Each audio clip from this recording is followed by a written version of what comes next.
Hello guys, welcome back to Lenap. For today's video, we're going to show you how to fix EA error on Defy DTL 149 washing machine.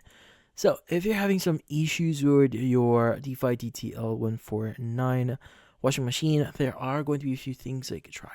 So first, let's go and discuss what does the error mean.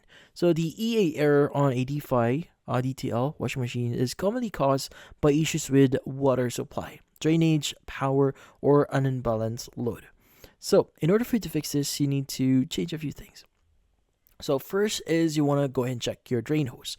Now you want to check or you want to ensure that your drain hose is correctly positioned. Make sure it's not bent or clogged with debris. So you might want to do a quick inspection and see if it's blocked. Also, you might want to position it a bit lower, especially if you have this like for example in this way. So if it's going up, make sure it's still going down so that the water can escape.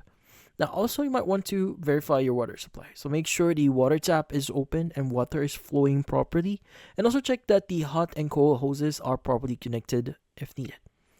Now, also, you might want to check your power supply. So check if there's been a power failure in your area. Now, if needed, you want to reset the washing machine by unplugging it for a few minutes and then restarting it. Now, typically, this will solve any issues you may be encountering, just in case water supply is good and also there's no blockages on your drain hose. And also, you might want to reposition the laundry load. Now, ensure the laundry is evenly distributed in the wash and spin tub, so make sure the washing machine is on a level surface to prevent imbalance. Now, in this case, that's about it. So hopefully this video was able to help you. Like and subscribe to Elan app. Thank you for watching.